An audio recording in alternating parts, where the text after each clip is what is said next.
What? Oh, NFT are big scams. I wonder what other people think. 我觉得 NFT 是诈骗啦，因为就买一个图啊，你就可以获利，这怎么可能呢？我朋友每天都给我炫他那个大头贴，我觉得那个就很假。Well, there's just some phishing sites and scams and internet traps. I'm just not so sure about it, and also a bit unsafe to me. So personally, I won't try it myself. So I think that NFTs are a very good idea. I think one day they're going to be worth a lot of money. I have one right now as my PFP. I think I would end up being a bit of a diamond hands. And I don't want to do any AP, so I'm going to be looking carefully at which NFTs to get. Well, I'm getting more bewildered now, and they use lots of words that sound pretty confusing to me. PFP, rug pull, whale. What do those words even mean? It seems the NFT community has so many crazy slangs that would be confusing to an outsider looking in. I wish someone could help me out. Please. Whoa! Check out this NFT. It would make a great PFP, huh? It used to belong to Taiwan's very own Jay Chou until it got stolen. Mr. Chow got scammed. He fell for a phishing site. Be careful clicking those links, folks. Someone stole this straight from his wallet and sold it for nearly 15 million NT dollars. Other celebrities like Snoop Dogg and Shaquille O'Neal have been scammed like this too. Makes for a lot of fun around, that's for sure. But don't be sad, gang. WAGMI, am I right? Let the games begin.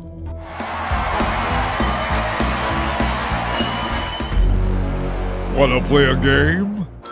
Then you've come to the right place. Welcome to English with Experts. Wow, you all sound so positively bullish this evening. I'm your host, Chuck McSilver. Let's meet today's contestants. Everyone, please welcome Nancy and Joey. This week, we're putting the fun back in fungible. Check out our NFT terms.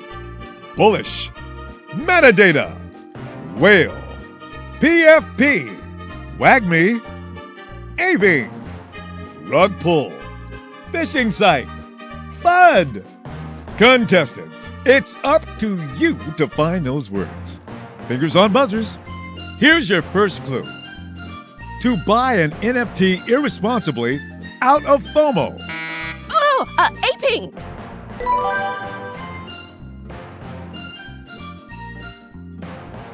Woohoo! We all gonna make it. WAGMI?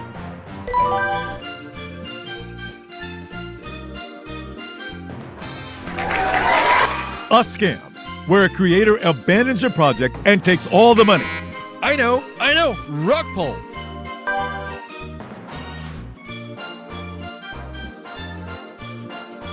A very wealthy investor in an NFT project. PFP. Ooh, PFP actually means profile picture. Nancy, any thoughts? Is it whale?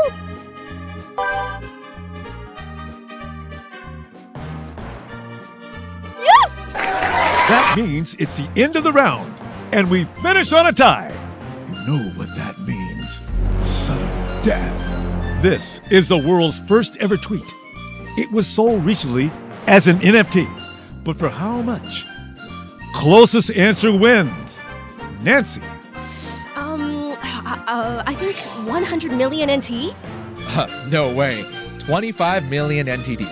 The answer was an incredible 89 million NT dollars. Nancy's guess was the closest. She's the winner! That's all we have time for, folks. Thanks to our guest, and remember, how you play the cards you're dealt is all that matters. Bye! Okay, Chuck, I mean, seriously, I can't decide if that was an enriching experience or a frightening one. And I think the same complication, that level of confusion for Taiwanese people, it's applicable to another experience. For example, the English abilities that you learn in school, which is supposed to be enriching, can be quite frightening when you apply it in real life and actually speak with someone who, well, communicates in English, right? Well, you know what? Thanks to NDC, National Development Council, and pushing forward facilitating the bilingual 2030 policy, hopefully soon, and dramatically we'll see an increase in the English communication abilities of Taiwanese people far and wide. And you know what? This series that you're watching right now, it's called English with Expert. And today we do have an expert here. This is a series where we basically get to touch on some of the trending topics, in the world of today. And post-2020, one of the hottest financial topics is about NFT, that's non-fungible token. And is it a new world for investment, or is it just a scam as some people are led to believe?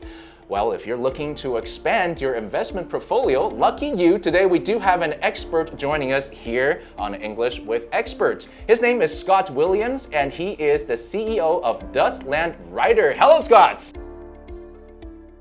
Okay, so your company, Dustland Riders, it is about riding bikes virtually, right? Correct. So we've got a virtual well, and you use one of those trainers that you set up at home or with a real bike, and it allows you to ride and move your avatar through the world. So how do we go from riding bikes virtually into topics of NFT? Okay, so the company that I'm with, OliveX, their specialty is the metaverse, which is another buzzword, and NFTs and tokens. So they have their own token, it's called DOS, which they've issued to the market, so you can actively trade this token now.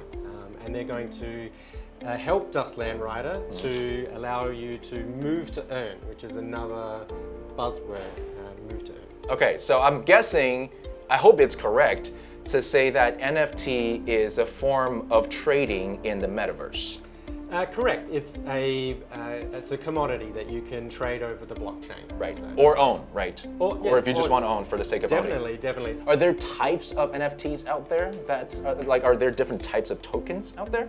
The major ones that I see in my daily work are gaming NFTs, artwork NFTs, profile NFTs, and land NFTs. Okay, so gaming, I think I understand. We're talking about video gaming NFT. So if you're a gamer, then you probably understand, say, if you're first-person shooters kind of gamer, you can own a piece of equipment that you really like either the look or the functionality of, and you can either keep it, use it, or you can trade it to other gamers, right? Correct. Second one is art. Okay, so for I guess art collectors, I think that's a lot easier for people who don't game or who don't understand metaverse to understand. Art as collectibles are something that usually appreciate in value, so you can trade it or keep it. Correct. But what is profile and land NFT? So a profile NFT, they're also known as PFPs. Okay.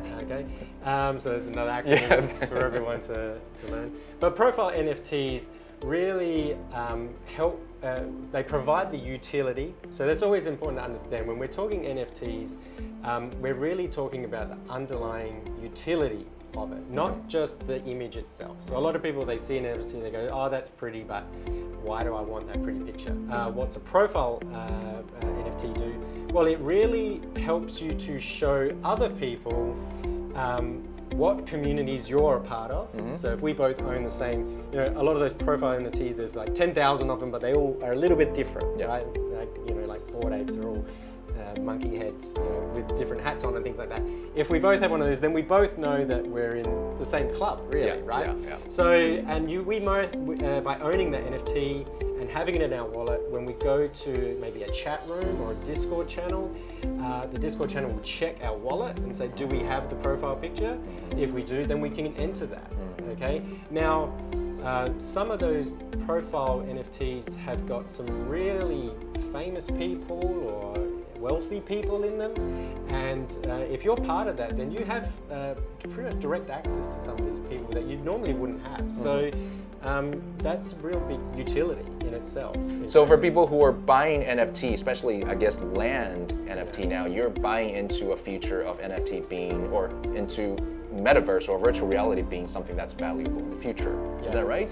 There's a lot of the land at the moment, there's nothing on it, okay? And there's the people that buy the land, I would say that there's two types. There's one that are investing in it and hoping that someone's going to come along and build something on it, Yeah. right? So Yeah.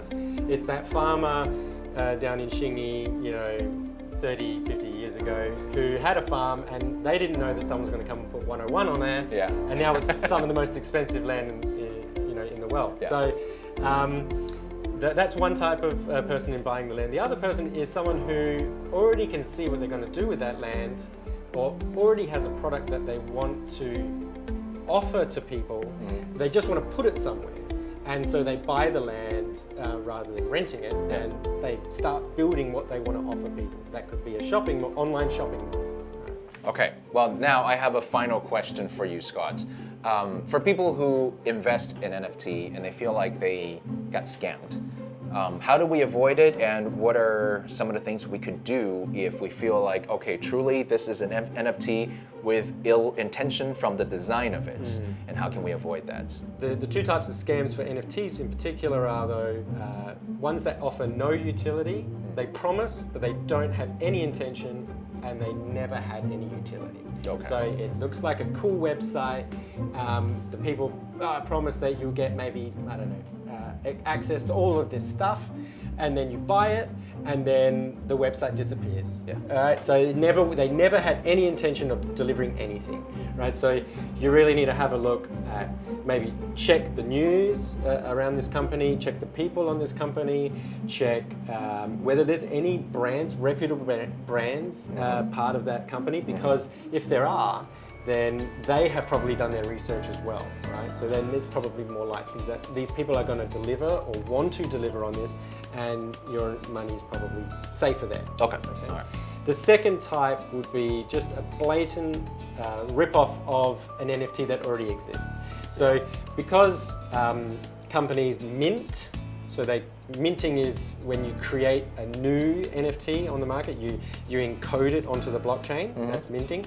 And so the companies that are minting them, making them, that's probably the best source. So if you want to get an NFT, go to where it's being minted. Go to buy it from the original company. Yeah. If you're going to buy it on the open market, second-hand market, then you need to be careful, because people can just create a copy of that on their computer, and then they can mint it themselves. And it looks exactly like the original, but when you go to enter that chat room and it's in your wallet, it's not actually part of the original company's barcodes or Right. numbers. So so you need to be careful if you're going to buy on the secondary market. Okay, today we hopefully covered the basics of a very complicated hot topics post-2020, NFT, non-fungible token. And today, thanks to NDC, National Development Council, we hopefully can improve your understanding on this matter and many more with this series, English with Expert, to come on the ICRT official website, www.icrt.com.tw. Big thanks to our special guest today, the CEO of Dustland Rider, Mr. Scott Williams. Thank you. Thank you, everyone.